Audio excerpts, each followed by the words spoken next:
15 के श्लोक नंबर 16 में कहा है कि इस संसार में दो पुरुष हैं जो वेल नोन है। इन दोनों इस श्लोक में दो भगवान प्रसिद्ध हैं, एक क्षर पुरुष एक अक्षर पुरुष। अक्षर पुरुष एक तो अक्षर पुरुष एक अक्षर पुरुष, या शुद्ध हिंदी क्षर पुरुष हम सीधा बोल दें क्षर पुरुष। क्षर माने जिसका नाश हो, क्षर माने राख। क्षार का बिगड़ा हुआ, क्षर का अर्थ क्षार बन गया। क्षार माने राख, यानी जो नाशवान हो, अक्षर ब्रह्म। अक्षर पुरुष, क्षर पुरुष, फिर अक्षर पुरुष, ये दो भगवान हैं। पर पुरुष माने प्रभु। और इनमें, इनके लोकों में जितने इनके अंतर्गत प्राणी हैं, शरीरधारी हैं, और ये सभी नाशवान हैं। जीवात्मा अमर है।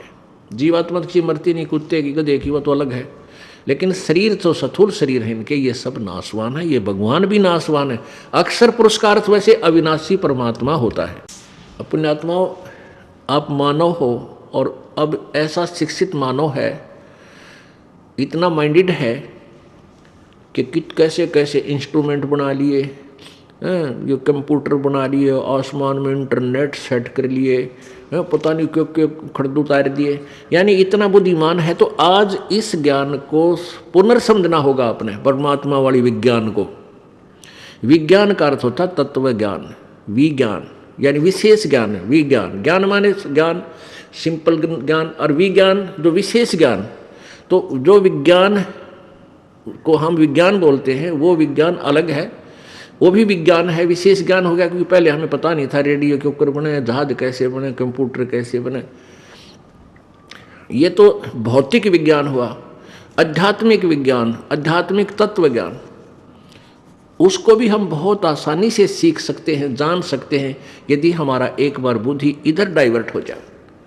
तो इसलिए हम फेल रहे, क्योंकि हमें जो मार्गदर्शक मिले वो अल्पज्ञ थे और हम उनको सर्वज्ञ मानते थे। हम उनको परम विद्वान मानते थे और वो थे कति अज्ञानी। वो दिखत के विद्वान नजर आवे थे। हमने वो विद्वान नजर आवे थे, लेकिन उनका मोतिया बिंद था भक्ति का, ज्ञान का।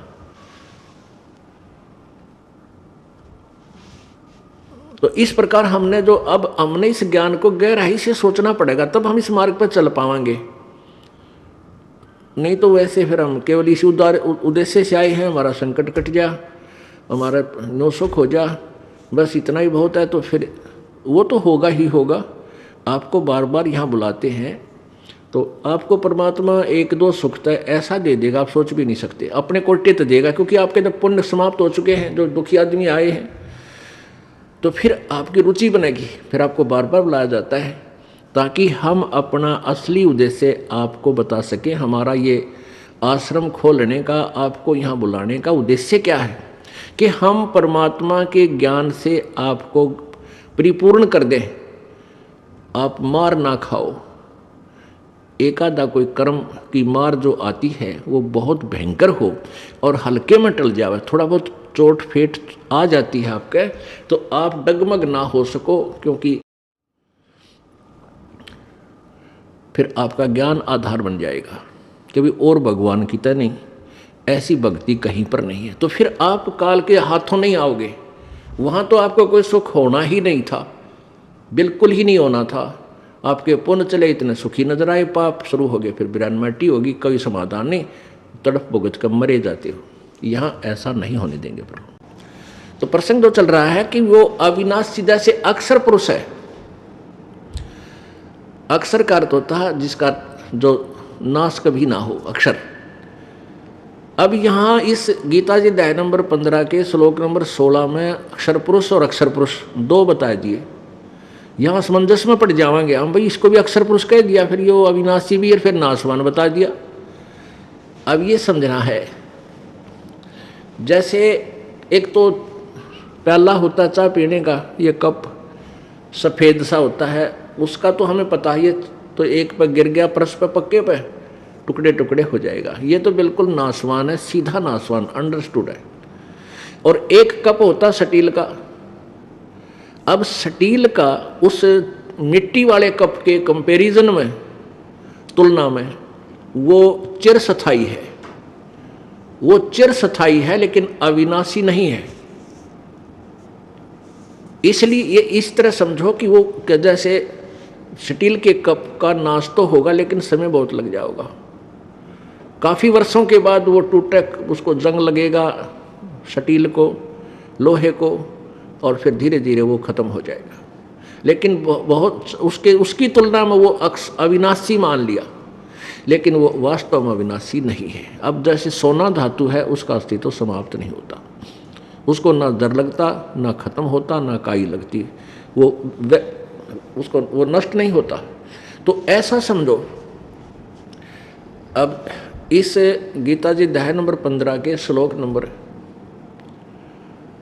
16 आपने सुन लिया। 17 में फिर बताया है कि उत्तम पुरुष तु अन्य परमात्मा इति उदाहरते। वास्तव में उत्तम माने श्रेष्ठ और पुरुष माने परमात्मा, वो तो अन्य है, अन्य ही है। कौन किन से अन्य है? जो 16वें श्लोक में जिनके विषय में बताया है।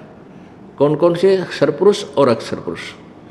तो इन दोनों से कोई और है, परमात्मा इति उदाहरते, जिनको परमात्मा कहा जाता है, वो परमात्मा कहलाता है। अब फिर यहाँ समस्या आ जाएगी, भाई ये परमात्मा को, ब्रह्म को भी भगवान कहें, परमात्मा कहते हैं, और अक्षर पुरुष तो फिर आप पे भगवान हो गया। और फिर इसमें बता दिया कि यो जो इनसे अलग जो तीसरा है वो वास्तव में परमात्मा है। अब परमात्मा की परिभाषा ही बताएंगे आपको। हमें अभी तक परमात्मा की परिभाषा का भी ज्ञान नहीं है। तो गीता जी अध्याय नंबर 15 के श्लोक 17 में कहा कि उत्तम पुरुष तु अन्य परमात्मा इति उदाहरता है। और यह लोकतर्यम आविश्य विभर्ति अवैश्वर, वही तीनों लोकों में प्रवेश करके वो तीसरे नंबर का श्रेष्ठ परमात्मा पुरुषोत्तम, उत्तम पुरुष कहो चाहे पुरुषोत्तम कहो, पुरुष उत्तम श्रेष्ठ प्रभु, वही तीनों लोकों में प्रवेश करके और सबका धारण पोषण करता है। और वो अवय ईश्वर है, वो है अविनाशी परमात्मा, वो है अविनाशी ईश्वर प्रभु, प्रभुओं का भी प्रभु, देवनपति देव। ईश्वर का अर्थ ये भी होता है देवनपति देव। लेकिन हाँ, ये ईश्वर फिर बीच में एक और अड़ गया, अक्षर पुरुष परब्रह्म, इसलिए इनको डिफाइन करने के लिए परमेश्वर कहना पड़ा। अब तीन परमात्मा हो गए, एक क्षर पुरुष ये ब्रह्म है, इसको अक्षर ब्रह्म भी बोलते हैं। अब दोनों पैरेलल सुनना, बुद्धिमान बच्चे हो, शिक्षित बालक हो, कोई बालक ऐसे नहीं है आज से 100 साल पहले की जनता नहीं है, बहुत बुद्धिमान हो। आजकल के छोटे छोटे बालक इतनी मोटी मोटी जो है ना इंग्लिश की पुस्तकों को लाएंगे पढ़ने, अच्छे सब्जेक्ट, बहुत अच्छा इंटेलिजेंट मानव हो गया। तो उस इंटेलिजेंसी का ईब लाभ मिलेगा, नहीं पेट के लिए तो चाहे कितना इंटेलिजेंट बन ले, चाहे कुछ भी कर ले, यही समाप्त हो जाएगी। वो इंटेलिजेंसी आगे काम ना दे, केवल रोजगार और पेट ही तक सीमित है। और अब ये इंटेलिजेंसी हमारे काम आएगी मोक्ष के लिए, और ऐसी परम वस्तु इससे हमें मिलेगी जिसकी खोज करते करते ऋषि लोग अपने शरीरों को गला गए, तप करके समाप्त कर गए। उनकी साधना ठीक नहीं थी, उनको ये मार्ग ना मिला। तो कहने का भाव यह है कि अब जैसे तीन परमात्मा हो गए, एक क्षर पुरुष, एक अक्षर पुरुष, और यो परम अक्षर पुरुष, एक क्षर पुरुष, अक्षर पुरुष और परम अक्षर पुरुष, क्षर ब्रह्म, क्षर ब्रह्म कहो, क्षर ब्रह्म और अक्षर ब्रह्म और परम अक्षर ब्रह्म। गीता जी अध्याय नंबर 8 के श्लोक नंबर 3 को डिफाइन करने के लिए परम अक्षर ब्रह्म क्यों कहा, इसलिए ये सारा विस्तार से विश्लेषण आपके सामने खोलना पड़ा। और पुण्यात्मा, आप कोई पहली क्लास का बच्चा है, कक्षा का, यानी आज नाम लेने आया है, या 1 महीने 2 महीने 6 महीने हुए हैं, ये तो प्रथम कक्षा के बच्चे हैं। और जिनको द्वितीय मंत्र मिल गया वो समझ लो मिडिल पास कर गए, मैट्रिक। और जिनको तीसरा मिल गया वो तो कंप्लीट, यानी उन्होंने अपनी शिक्षा लगभग पूरी कर ली। लेकिन ज्ञान फिर भी साथ रहेगा। तो ये ज्ञान हम सभी को आराम से समझना चाहिए और इस ज्ञान को जब तक आधार हम नहीं बना पाएंगे हम कभी भी विचलित हो सकते हैं। क्योंकि तीसरा नाम प्राप्त भी कुछ ऐसे प्राणी भक्त हैं जो ज्ञान से आंशिक परिचित हैं, इसलिए उनका आता रहना बहुत ज़रूरी है। रह कर ये ज्ञान नई उमंग देगा, आपको नया रास्ता देगा और आपको एक प्रकार की ऐसा जो हलचल मचेगी कि सचमुच ये ज्ञान तो मैंने कभी सुना ही नहीं था। जबकि आप मान चुके होंगे कि हमने तो बहुत कुछ सुन लिया है, तकरीबन हम समझ चुके हैं। तो इसलिए रह कर इस परमेश्वर के ज्ञान को सुनते रहना चाहिए। और दूसरा कारण ये है कि जैसे हमने कपड़ा पहना है, नया कपड़ा पहना, मैला हो गया सारे दिन में, फिर शाम को अगले दिन धो लिया तो उज्जवल बना रहेगा। तो सत्संग रूपी सरोवर में और प्रवचन रूपी साबुन से इसको अवश्य साफ करवाते रहना चाहिए। ये धोबी घाट है आपके अंतःकरण को साफ करने का। तो यहाँ आते रहिएगा, इससे भी बहुत लाभ होगा आपको। तो उनके लिए एक नया चांदना होगा, जो पहली बार आए हैं उनको ज्ञान समझ में आएगा धीरे धीरे। तो ये बार बार आपको इसका आवर्ती कराई जा रही है, बार बार आपको रिपीट कराया जा रहा है। आपके कुछ दिनों में आपके उंगलियां पा जाएगा ये तत्व ज्ञान। और फिर कोई और भी आपसे प्रश्न करेगा, आप आसानी से उनको समझा सकोगे, अपने बहन भाइयों को जो भ्रमित हैं, काल के जाल में फंसे हुए हैं। इसलिए आपको बार बार ये ज्ञान सुनाया जाता है, याद कराया जाता है। अब प्रश्न चल रहा है कि तीन परमात्मा है, एक क्षर पुरुष, इसको क्षर ब्रह्म भी कहें, अक्षर ब्रह्म। इसलिए परम अक्षर ब्रह्म कहना पड़ा गीता ज्ञान दाता ने, क्योंकि वो खुद क्षर ब्रह्म है। और परब्रह्म जो नेक्स्ट प्रभु है वो परब्रह्म है, वो अक्षर पुरुष कहलाता है, उसको अक्षर ब्रह्म भी बोलते हैं। लेकिन उसकी आयु इतनी लंबी है कि उसको वो चिरस्थायी है लेकिन अविनाशी नहीं है, इसलिए अक्षर पुरुष उसको भी कह दिया। अब फिर आगे बताया कि उत्तम पुरुष है तू अन्य, 15वें अध्याय के 17वें श्लोक में उसको डिफाइन किया है कि वास्तव में अविनाशी, क्योंकि अक्षर पुरुष का अर्थ अविनाशी हो गया अक्षर ब्रह्म। तो इसलिए डिफाइन करना पड़ा कि वो अक्षर पुरुष तो कोई और ही है, वो उत्तम पुरुष श्रेष्ठ परमात्मा कोई और है जिसको परमात्मा कहते हैं। और वही तीनों लोकों में प्रवेश करके यानी सबका धारण पोषण करता है। अर्थात संसार रूपी वृक्ष की मूल भी वही है, वो जड़ भी वही है। जड़ से तना से खुराक आता है, जड़ से तना को खुराक आया, आहार मिला, और तना से मोटी डार को, डार से फिर टहनी शाखाओं को, और फिर पत्तों तक आहार जड़ से ही चलता है। परमेश्वर ने आकर बताया था, खुद भगवान ने एक तत्वदर्शी संत की भूमिका की, कबीर भगवान ने। उन्होंने बताया कबीर अक्षर पुरुष एक पेड़ है, निरंजन वा की डार, और तीनों देवा शाखा है ये पात रूप संसार। अब गीता जी अध्याय नंबर 15 के श्लोक नंबर 1 से और अब 17 में वो निर्णय आया है कि वो मूल ऊपर को जड़ जो है वो सच्चिदानंद घन परमात्मा है, आदि पुरुष परमेश्वर है, पूर्ण ब्रह्म है। वो परम अक्षर ब्रह्म तो जड़ है, मूल है, और उसी जड़ से ही तीनों लोग, वही उसी से आहार सबको मिलता है। अक्षर पुरुष को यानी इस परब्रह्म को, और क्षर पुरुष यानी इस ज्योति निरंजन डार को, और तीनों गुण रजगुण ब्रह्मा सतगुण विष्णु तम गुण शिव जी रूपी शाखाओं को, और पात रूप संसार को। अब इसमें स्पष्ट कर दिया है कि ऊपर तो जड़ है वो पूर्ण परमात्मा, उसी से सब साधना करके अपने अपने जो है ना पुण्य को ग्रहण कर रहे हैं। परमात्मा कबीर जी ने गोरखनाथ जी से कहा था कि तेरा ज्योत स्वरूपी अलख निरंजन वो भी धरता ध्यान हमारा, वो भी हमारा ही ध्यान, हमारी ही पूजा करता है, और ताकि उससे फिर हम उसको उस भक्ति सत्र की जैसी वो साधना करता है उस सत्र का लाभ उसको देते हैं, वो फिर अपने 21 ब्रह्मांडों को चला रहा है। तो वो तीनों लोकों में प्रवेश करके कबीर भगवान पूर्ण ब्रह्म परम अक्षर ब्रह्म, वो तीनों लोकों में प्रवेश करके सबका धारण पोषण करता है, वो अविनाशी परमात्मा है। अब ये अविनाशी और ये जो अक्षर पुरुष, इसको अविनाशी क्यों कहा, अब इसके बारे में जानकारी प्राप्त करें।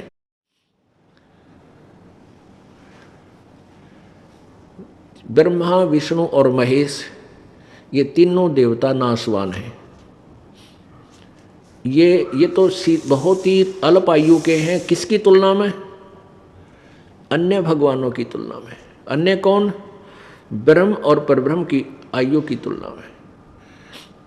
अब देखो पुण्यात्मा, हमारे ज्ञान में कितनी त्रुटि थी, कितना इनकम्प्लीट स्पिरिचुअल नॉलेज हमें प्राप्त था, कितना अधूरा आध्यात्मिक ज्ञान हमें प्राप्त था कि हम ब्रह्मा विष्णु महेश को अजरो अमर समझते थे, मानते थे। और हमारे जो हिंदू धर्म के गुरुदेव थे वो हमें इनके विषय में यही बताते थे कि ये अजरो अमर है, सर्वशक्तिमान है, सर्वेश्वर है, महेश्वर है, मृत्युंजय है, कालज्ञ है। अभी नहीं कि जीवनी में हमने पढ़ा, ये स्वयं स्वीकार कर रहे हैं कि हम तो अविनाशी नहीं हैं, हमारा तो जन्म और मृत्यु होता है। पहले तो ये निर्णय देते हैं, आपको प्रमाण देते हैं कि ब्रह्मा विष्णु महेश नाशवान है। और फिर गीता ज्ञान कौन दे रहा है? ब्रह्म दे रहा है, ज्योति निरंजन काल दे रहा है। वो चौथे अध्याय के 5वें श्लोक में आप ही स्वीकार कर रहा है कि मेरे और तेरे बहुत जन्म हो चुके, तू नहीं जानता मैं जानता हूं। अब बाकी जैसे ब्रह्मा विष्णु महेश के बारे में जानकारी आपको देते हैं श्रीमद् देवी भागवत यानी देवी पुराण के 3रे स्कंद में। देखिएगा, श्रीमद् देवी भागवत सचित्र मोटा टाइप, केवल हिंदी, गीता प्रेस गोरखपुर से प्रकाशित है।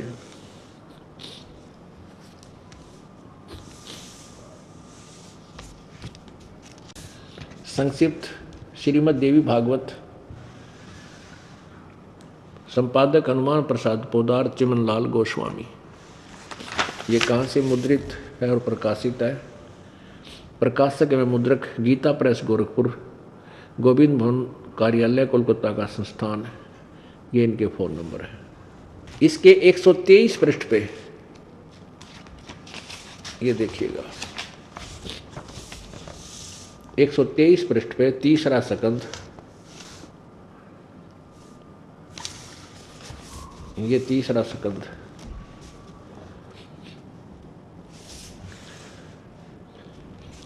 अब भगवान विष्णु जी दुर्गा की स्तुति कर रहे हैं अपनी माँ की। तुम शुद्ध स्वरूपा हो, यह सारा संसार तुम्ही से उद्भासित हो रहा है।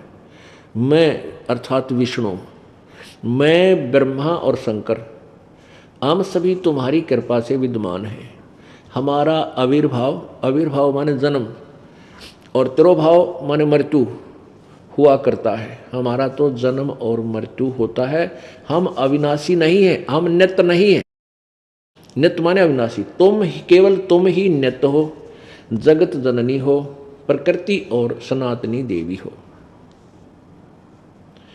अब भगवान शंकर बोले, देवी यदि महाभाग विष्णु तुम्ही से प्रकट हुए हैं तो उनके बाद यानी विष्णु के बाद उत्पन्न होने वाले ब्रह्मा भी तुम्हारे बालक हुए।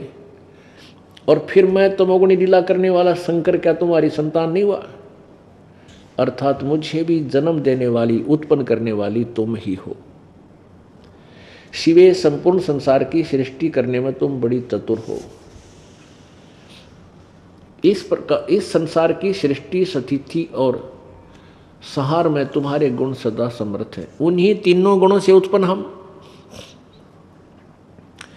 ब्रह्मा विष्णु एवं शंकर नियमानुसार कार्य में तत्पर रहते हैं।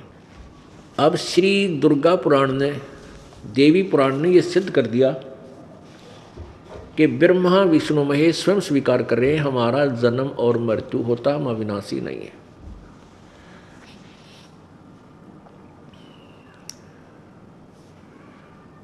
और दूसरा ये सिद्ध कर दिया कि दुर्गा इनकी माता है और ये तीनों ब्रह्मा विष्णु महेश इसके पुत्र हैं। और चौथा कंसेप्ट ये क्लियर हो गया कि रजगुण ब्रह्मा है, सतगुण विष्णु, तमगुण शिव जी, कि इन तीनों गुणों से उत्पन्न हम, ये तीनों गुणों से उत्पन्न है और तीनों गुणों युक्त है, एक एक गुण प्रत्येक में विद्यमान है। तो इसलिए रजगुण ब्रह्मा है, सतगुण विष्णु, तमगुण शिव जी। तो इससे सिद्ध हो गया ब्रह्मा विष्णु महेश नाशवान है। इनकी आयु का क्या कैसे गणना होती है? जैसे ब्रह्मा जी की आयु बताते हैं 100 वर्ष है। इनके वर्ष कैसे बनते हैं? जैसे 1008 चतुर्युग का ब्रह्मा जी का एक दिन होता है और इतनी ही रात्रि। इसको लंब सप में 1000 चतुर्युग की रात्रि और इतना ही दिन लेते हैं।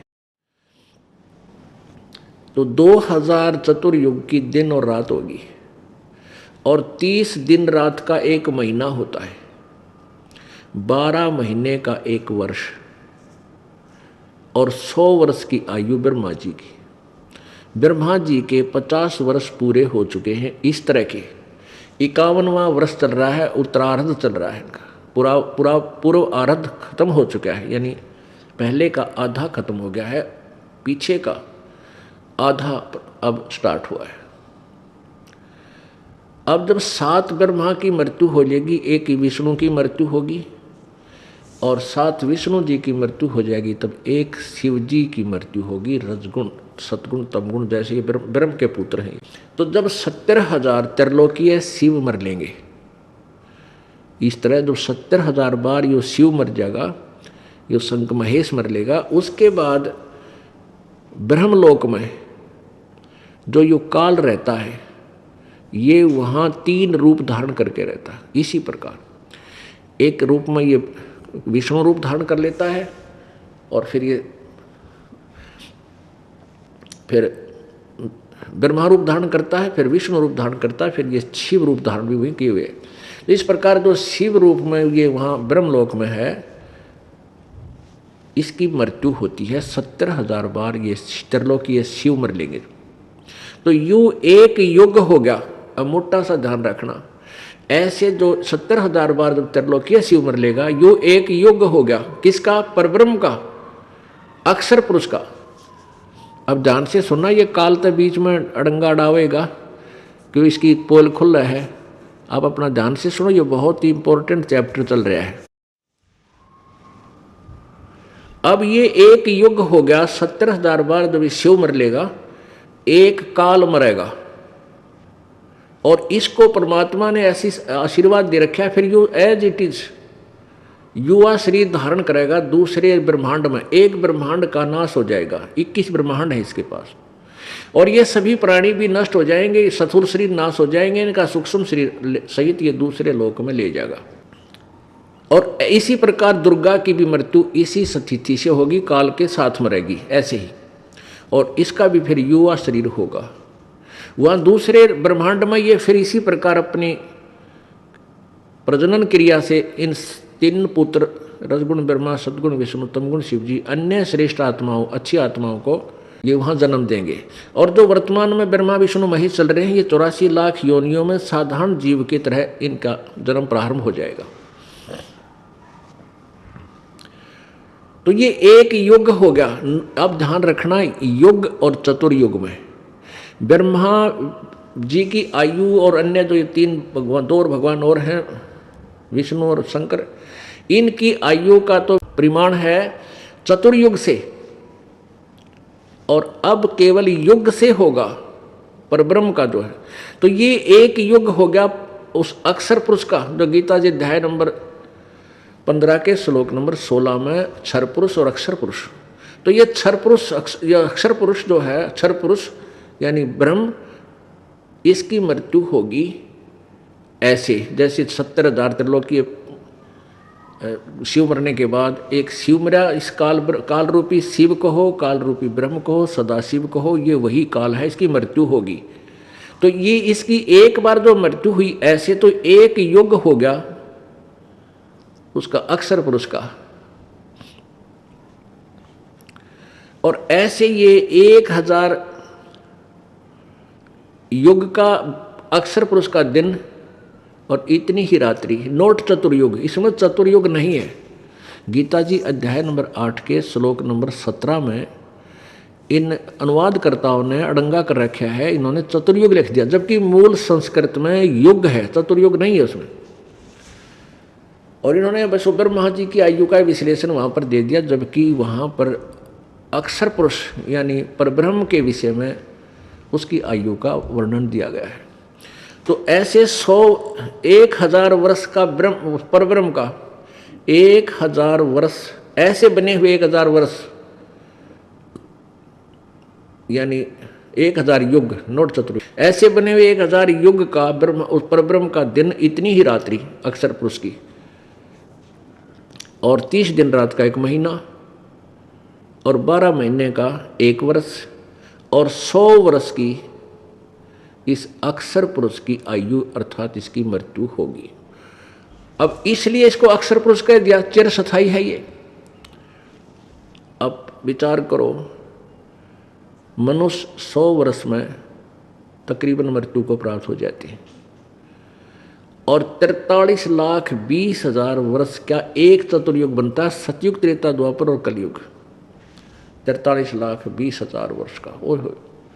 और फिर ऐसे ऐसे चतुर्युग 1008, 1000 मान लो तो भी गणे बहुत हो जाते हैं, इसलिए लंपसम ले लिया 1000 चतुर्युग, और इतनी रात्रि, और फिर 30 दिन रात का 1 महीना, 12 महीना का 1 वर्ष, 100 वर्ष की ब्रह्मा की आयु, उस तो 7 गुणी विष्णु की, उस तो 7 विष्णु से 7 गुना शंकर जी की, और 70,000 जब बार शंकर मर ले, जब एक वह काल मरे, जो गीता ज्ञानदाता चौथे अध्याय के 5वें और 9वें श्लोक में कहता है कि मेरे जन्म तेरे बहुत हो लिए, तू नहीं जानता मैं जानता हूँ, मेरे जन्म और कर्म दिव्य हैं, अलौकिक हैं, तुम्हारे तरह जन्म नहीं होता मेरा ऐसे जन्म होता है। मृत्यु तो होती है, इसको दुख भी होता है मृत्यु का, परेशानी भी होती है मृत्यु के समय, लेकिन शरीर इसका छूटता है, फिर दोबारा युवा जन्म इसको मिल जाता है।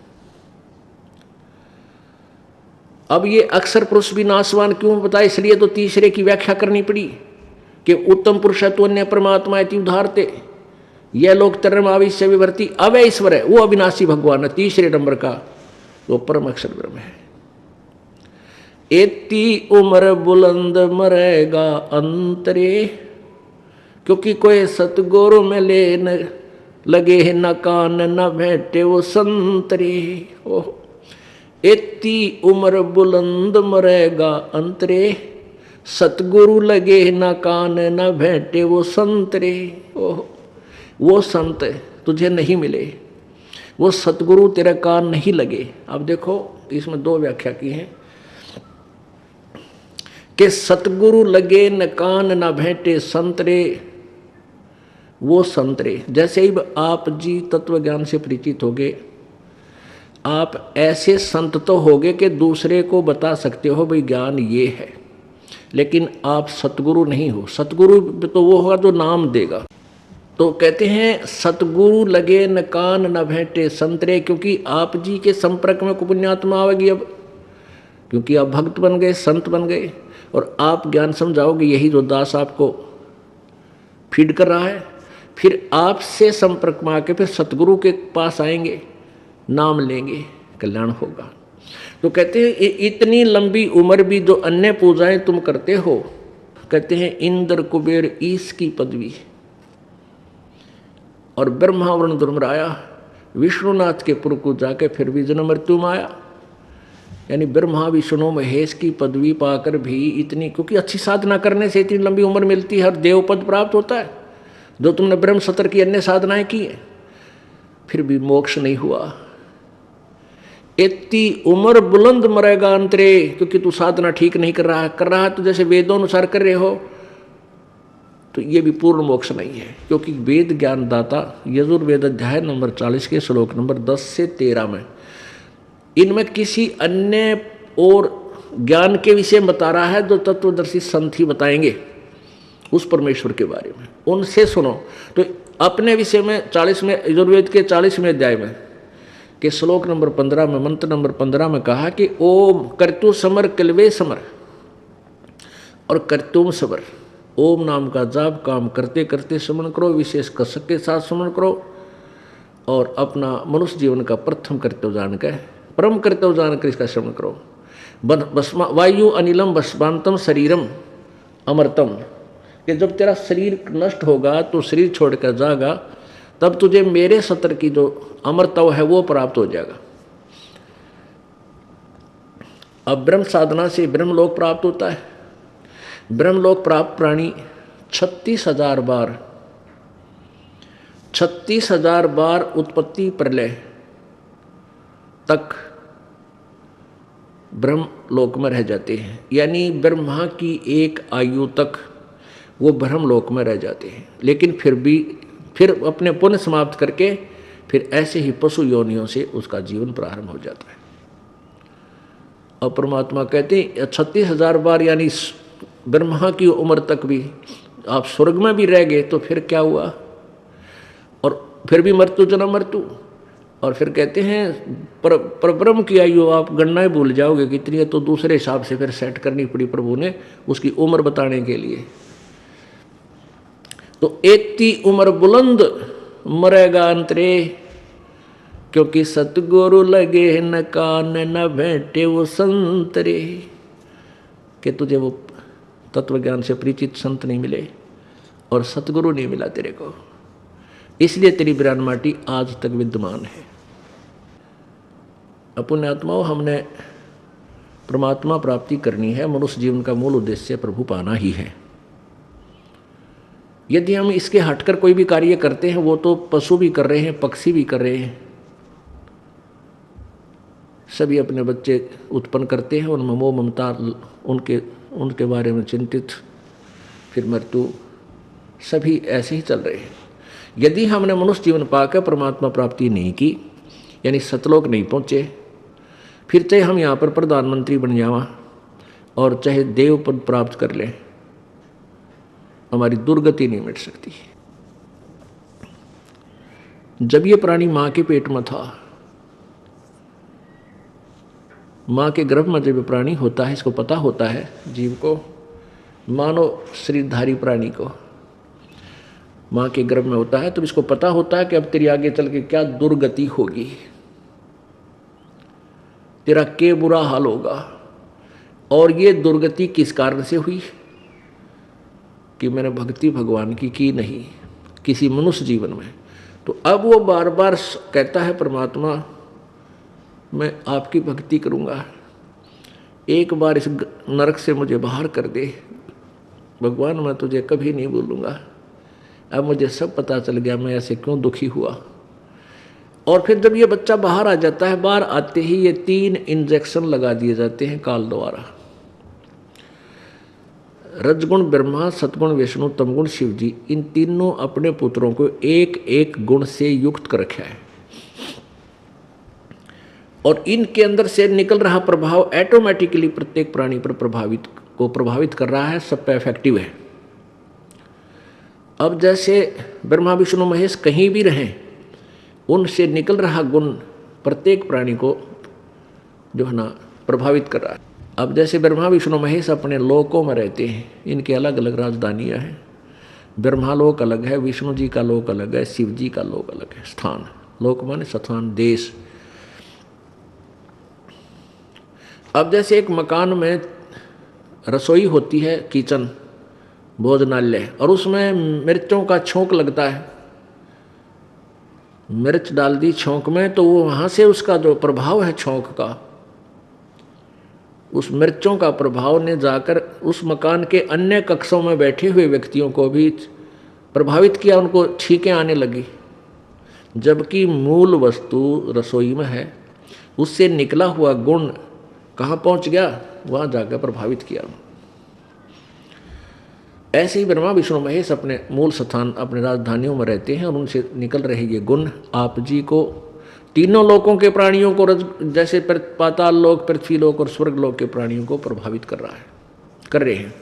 तो जो ही ये बालक माँ के पेट से बाहर आता है, इसको इन तीनों गुणों के ऑटोमेटिक इंजेक्शन लग जाते हैं, ये अचेत हो जाता है, इसको कुछ याद नहीं रहता।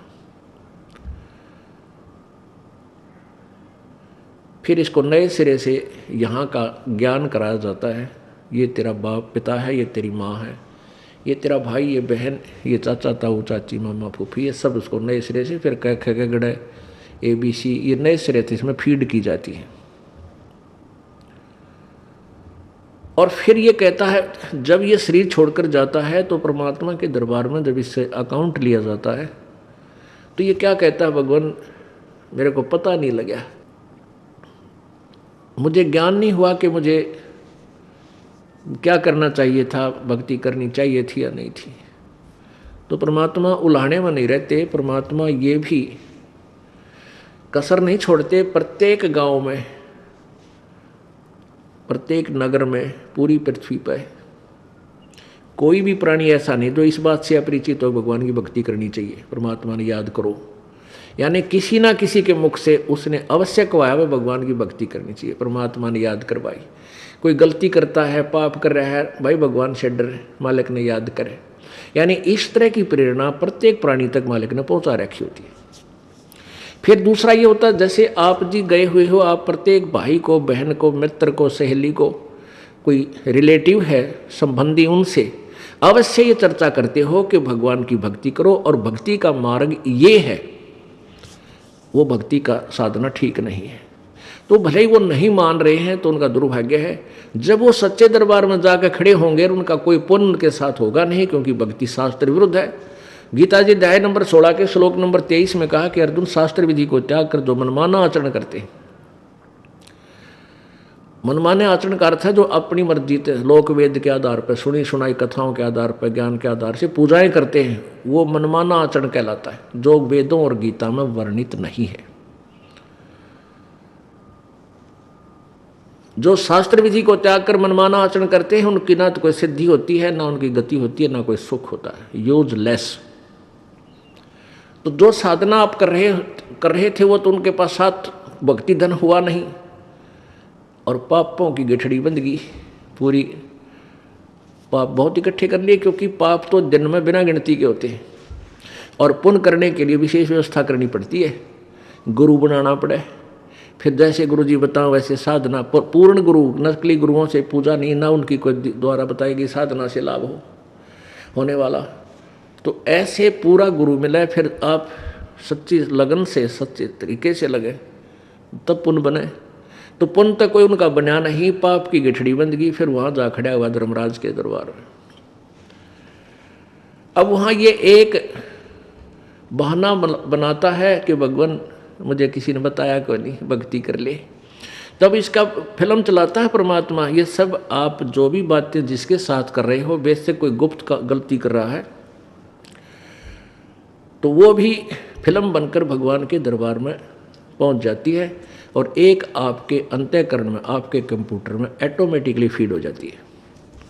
तो जब ये वहाँ खड़ा होकर ये झूठ बोलता है, बहाना बनाता है, तो परमात्मा इसके कंप्यूटर से जो वहाँ भगवान के दरबार में इसके नंबर का है ऑन कर देता कि ले देख, ये भक्त तुझे क्या कह रहा है, ये बहन तुझे क्या कह रही है कि भक्ति कर ले, तू क्या कह रहा है, फिर देखेंगे। किसने देखा है, ईब के भक्ति करने का टाइम से, बुढ़ा होकर भक्ति करूँगा। और भक्ति तने करी नहीं, बकवाद करता रहा। फिर ये कैसे कह रहा है कि मेरे को किसी ने बताया नहीं। फिर ये यूँ कर ले है, नीची गर्दन। भगवान गलती बन गई, बन गदा। अब गलती की सजा दूँ मैं, मेरे पास और कोई विकल्प नहीं। जिसे तू करेगा वैसा फल दे दूंगा। तेरा पुण्य होता तो स्वर्ग भेज दूँ, हो देवता बना दूँ, पुण्य नहीं है तो बन गदा। फिर ये कहता माफ़ करो भगवान, माफ़ करो परमात्मा। फिर धर्मराज कहता है जब तुझे मनुष्य शरीर कभी प्राप्त हो तब तू भक्ति करना भाई, अब कुछ नहीं बना, जाइए। तो जब ये माँ के गर्भ में वहाँ से जब ये मानव शरीर प्राप्त करके चलता है, वहाँ के जो देव पुरुष हैं वो भी कहते हैं इस आत्मा को कि भाई तेरा दाव लग गया, और ये मनुष्य शरीर बार बार नहीं मिलता। पूरे संत की तलाश करिए। देवता भी पछता रहे हैं कि हमने तो गलती कर दी, हमें भी संत पूरा नहीं मिला, हमारी भी जन्म मृत्यु होगी और कभी मनुष्य शरीर मिलेगा तो पूरे संत ने ढूंढांगे भाई। इन अधूरे संतों के आधार पर हमने भक्ति कर ली, हम पार नहीं हो पाए, हम फिर जन्म मृत्यु में। तो आने वाले मानव शरीर प्राप्त करने वाले को प्रत्येक ने एक सलाह देते हैं कि तेरा दाव लग गया भाई, भक्ति करिए, बकवाद मत करना। तो वहाँ तो ये बिल्कुल पक्का होका हुआ है, माँ के गर्भ तक इसको याद रहता है। बाहर आते ही फिर ये 3 गुणों के प्रभाव से ये फूल जाता है। अपने आत्माओं, परमात्मा फिर दयालु है। पता है कि काल ने जुल्म कर रखा है, ये इन प्राणियों को मिसगाइडेड रखता है, इनको भ्रमित रखता है, झूठे संत भेज करके अपनी महिमा अपने तक महिमा करवा लेता है, या फिर झूठे ज्ञान के आधार पर सत्यपुरुष की महिमा, जैसे दूसरे नकली पंथ है सतलोक और सतपुरुष के बारे में कहते हैं, सतलोक चलो, वहाँ कहते हैं सतपुरुष तो है ही नहीं, वो तो प्रकाश ही प्रकाश है, चेतन ही चेतन है। वहाँ तो सत्पुरुष में जाकर ऐसे लीन हो जाएगी आत्मा जैसे समुद्र में बूंद हो जाती है। अब किसी का थोड़ी बहुत लगन बने कि भगवान प्राप्त करूं तो उल्टा हट जा भाई, वहाँ तो भगवान में मिल जाना है, जाके फिर करेंगे कि वहाँ हम चाहें परमात्मा प्राप्ति, उसके दर्शन करें, उसके सेवा करें। जैसे परमात्मा ने कबीर जी की वाणी में है, परमेश्वर कबीर जी की वाणी में, करने नो दीदार महल में प्यारा है। उसमें लास्ट में कहा है कि जो आत्मा सतलोक चली जाती है, जो पुण्य आत्मा, वहाँ तो वहाँ उनका 16 सूर्य जैसा शरीर बन जाता है। 16 सूर्य जैसा शरीर का तेज, इतना नूरी शरीर होता है, इतना सुंदर शरीर, चमकीला शरीर है उनका, लेकिन 16 सूर्य जैसा चमकीला बन जाता है। और फिर वह सत्य पुरुष यानी उस अविनाशी भगवान के ऊपर चंवर करते हैं, सेवा करते हैं अपने भगवान की। अरे इन अनाड़ियों ने परमेश्वर कबीर जी के इस शब्द का अनुवाद भी ना करना आया, उसको भी अपने हिसाब से फिर भी ठीक से नहीं समझ सके। अपने हिसाब से फिर भी थ्योरी व रोंग जो थ्योरी है उसी को आधार बनाकर अपने शिष्यों को अनुवाद करके दे रहे हैं कि परमात्मा निराकार है, वहाँ तो चेतन ही चेतन है, और वहाँ तो आत्मा ऐसे मिल जाती है जैसे बूंद समुद्र में। अरे बूंद समुद्र में मिल जाओ तो डूब कर मरने वाली बात होगी, कौन मरे डूब कर समुद्र में। हम चाहें प्रभु को, भगवान के दर्शन कराया करेंगे, वहाँ रहेंगे ठाठ से, और वहाँ समाप्ति हो जाए ना, वो तो फिर अस्तित्व यहाँ मिट्टी में, ये चतुर शरीर यहाँ भी मिल जाएगा, आपकी तरफ से तो समाप्त हुए। तो कहने का भाव ये है कि ये जो सतलोक की महिमा गाते हैं, ये काल के दूत, इनको सतलोक की महिमा का ज्ञान नहीं, ना उनके पास वो मंत्र, कोई 5 नाम देता है, कोई 3 नाम देता है। वो 3 नाम कौन से हैं? अकाल मूर्त, सतपुरुष, सबल स्वरूपी राम। लेकिन ये पंथ निकला उसी पंथ से है, राधा स्वामी पंथ से ही। वो 5 नाम देते हैं राधा स्वामी वाले, ओंकार, रंकार, ज्योति, निरंजन, सतनाम, सोहम और सतनाम। और तरह के जो सतनाम कोई जाप ही नहीं है। तो ये महिमा गाते हैं सत्यलोक की, और इनके पास भक्ति को ना नरकलोक की भी, वो भी नरक न्यारा बनेगा इनके लिए। क्योंकि जो साधना वेदों और गीता जी तथा उस 5वें वेद में, कबीर जी की वाणी में, सतपुरुष की वाणी में लिखी है, वो जिसके पास नहीं है वो साधना व्यर्थ है उनकी। तो जब तक हमें सत साधना नहीं मिलती, हम शास्त्र विधि को त्याग कर मनमाना आचरण जो कर रहे हैं, तो वो व्यर्थ है उनकी साधना। अब जैसे प्रसंग चला था कि कोई भी संत या साधु है, भक्त है, पंथ है, उसने जो ज्ञान अपने शिष्यों को बताया, उसका आधार क्या है? अब हमने तो आधार बताया है कि हमारा आधार है 4 वेद, गीता जी, और 5वां वेद, सूक्ष्म वेद जो परम पिता परमात्मा कबीर जी द्वारा बताया हुआ, ये हमारा आधार है। और गीता जी जैसे अध्याय नंबर 8 के श्लोक नंबर 1 में परम अक्षर ब्रह्म के बारे में बताया कि कोई परम अक्षर ब्रह्म है। 18वें अध्याय के 62वें श्लोक में कहा कि तू सर्वभाव से उसी की शरण में जा जो गीता ज्ञानदाता से अन्य है। उसकी कृपा से तू परम शांति यानी शाश्वत स्थान को, सतलोक को, सनातन परम धाम को प्राप्त होगा, तेरी फेर जन्म मृत्यु कभी नहीं होगी।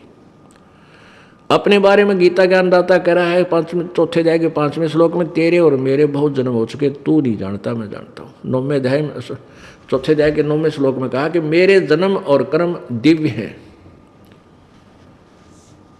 इससे सिद्ध है कि गीता ज्ञानदाता भी अविनाशी नहीं है। और वो अपना मंत्र बता रहा है ब्रह्म के, मेरा 8वें अध्याय के 13वें श्लोक में, कि मेरा ओम एक अक्षर मंत्र है।